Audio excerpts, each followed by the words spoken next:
Hi, my name is Corey Post, and I'm a utility worker for the CBPU Water Department. Chapter 8, The Deadly Poppy Field. Our little party of travelers awakened the next morning, refreshed and full of hope. And Dorothy breakfast like a princess of peaches and plums from the trees beside the river. Beside them was the dark forest they had passed safely through, although they had suffered many discouraged moments. But before them was a lovely, sunny country that seemed to beckon them on to the Emerald City. To be sure, the broad river now cut them off from this beautiful land, but the raft was nearly done. And after the Tin Woodman had cut a few more logs and fastened them together with wooden pins, they were ready to start. Dorothy sat down in the middle of the raft and held Toto in her arms. When the Cowardly Lion stepped upon the raft, it tipped badly, for he was big and heavy. But the Scarecrow and the Tin Woodman stood upon the other end to steady it, and they had long poles in their hands to push the raft through the water.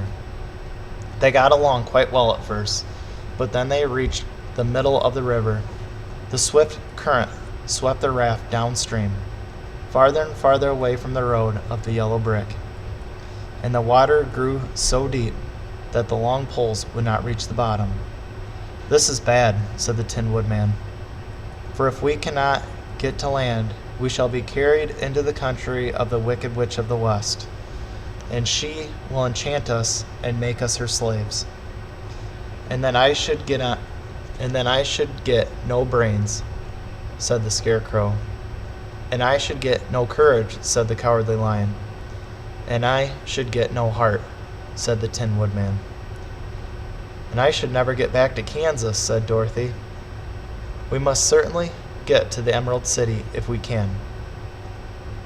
The Scarecrow continued and pushed so hard on his long pole that it stuck fast in the mud and at the bottom of the river, and before he could pull it out again or let go, the raft was swept away and the poor Scarecrow left clinging to the pole in the middle of the river. "Goodbye," he called after them, and they were very sorry to leave him. Indeed, the Tin Woodman began to cry, but unfortunately remembered that he might rust, and so dried his tears on Dorothy's apron. Of course, this was bad timing for the Scarecrow. "I am now worse off than when I first met Dorothy," he thought. "Then I was stuck on a pole in a cornfield where I could make believe scarecrows at any rate. But surely there is no use for a scarecrow stuck on a pole in the middle of the river. I'm afraid I shall never have any brains after all." Down the stream the raft floated, and the poor Scarecrow was left behind. Then the Lion said, "Something must be done to save us. I think I can swim to shore and pull the raft after me, if you will hold fast to the tip of my tail." So he sprang into the water, and the Tin Woodman caught fast hold of his tail, when the Lion began to swim with all his might toward shore. It was hard work, although he was so big, but by and by they were drawn out of the current, and then Dorothy took the Tin Woodman's long pole and helped push the raft to land.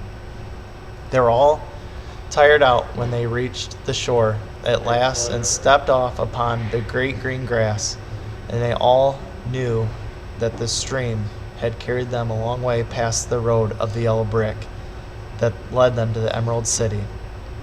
"What shall we do now?" asked the Tin Woodman, as the Lion lay down on the grass to let the sun dry him. "We must get back to the road in some way," said Dorothy. "The best plan will be to walk along the river back until we come to the road again," said the Lion. So when they were rested, Dorothy picked up her basket and they started along the grassy bank, back to the road from which the river had carried them. It was a lovely country with plenty of flowers and fruit trees and sunshine to cheer on them. And had they not felt so sorry for the Scarecrow, they could have been very happy. They walked along as fast as they could, Dorothy only stopping once to pick a beautiful flower. And after a time, the Tin Woodman cried out, "Look!" Then they all looked at the river and saw the Scarecrow perched upon the pole in the middle of the water, looking very lonely and sad. "What can we do to save him?" asked Dorothy. The Lion and the Woodman both shook their heads, for they did not know. So they sat down upon the bank and gazed wistfully at the Scarecrow until a stork flew by, which, seeing them, stopped to rest at the water's edge. "Who are you, and where are you going?" asked the stork. "I'm Dorothy, and these are my friends, Tin Woodman, the Cowardly Lion, and we're going to the Emerald City." "This isn't the road," said the stork, as she twisted her long neck and looked sharply at the strange party. "I know it," returned Dorothy.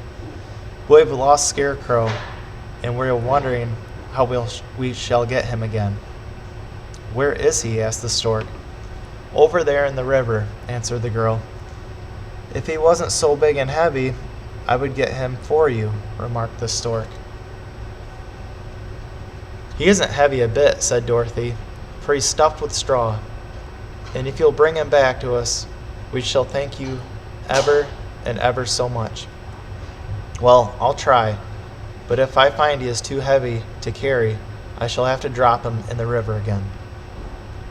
So that big bird flew into the air and over the water till she came to where the Scarecrow was perched upon his pole. Then the stork, with her great claws, grabbed the Scarecrow by the arm and carried him up in the air back towards the bank, where Dorothy and the Lion and the Tin Man and Toto were sitting. When the Scarecrow found himself among his friends again, he was so happy that he hugged them all, even the Lion and Toto. As they walked along, they sang "Tol-dee Rido" at every step. He felt so gay. I was afraid I should have to stay in the river forever," he said. "But the kind stork saved me, and if I ever get any brains, I shall find the stork again and do it some kindness in return." "That's all right," said the stork, who was flying along beside him. "I always like to help anyone in trouble, but I must go now, for my babies are waiting in the nest for me. I hope you will find the Emerald City, and that Oz will help you." "Thank you," replied Dorothy, and then the kind stork flew into the air and was soon out of sight. They walked along, listening to the singing of the bright-colored birds and looking at the lovely flowers, which now became so thick that the ground was carpeted with them. There were big yellow and white and blue and purple blossoms, besides the great clusters of scarlet poppies, which were so brilliant in color that they almost dazzled Dorothy's eyes. "Aren't they beautiful?" asked the girl, as she breathed in the spicy scent of flowers. "I suppose so," said the Scarecrow. "When I have brains, I shall probably like them better."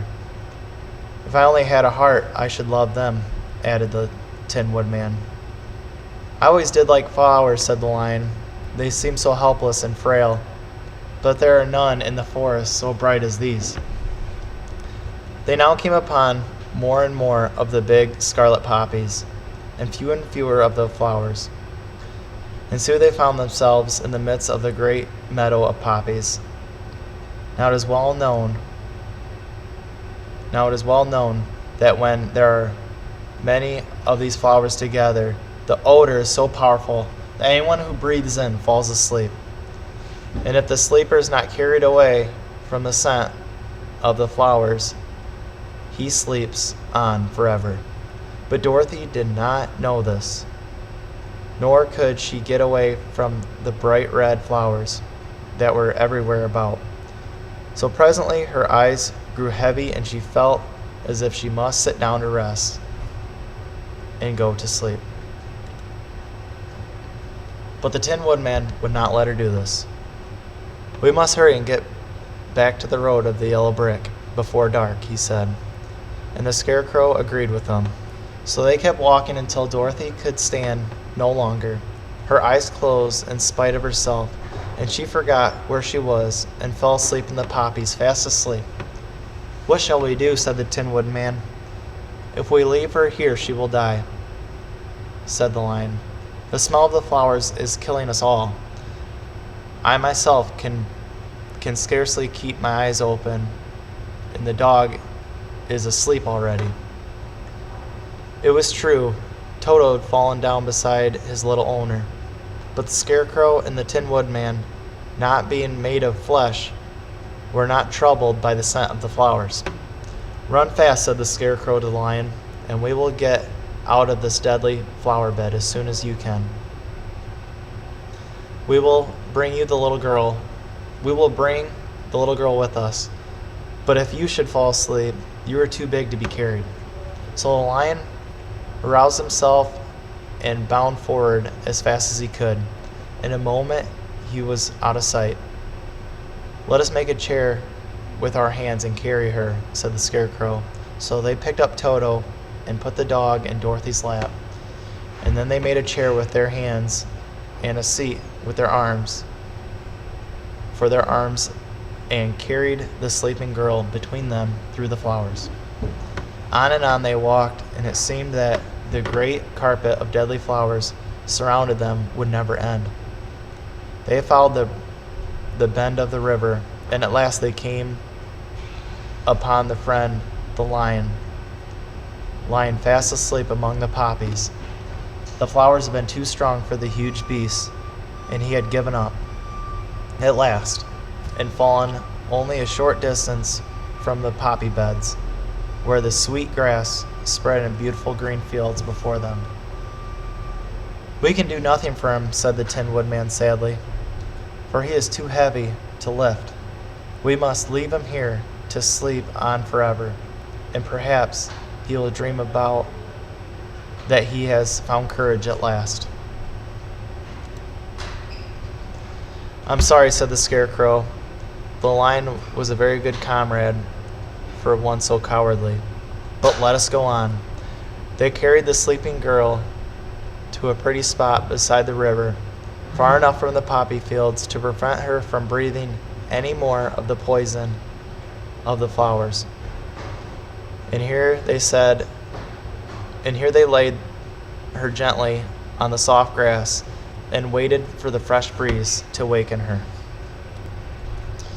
Working in the water department, not too often do we get to work in a body of water like a river. However, we do occasionally clean up Sauk River right behind the 4-H fairgrounds.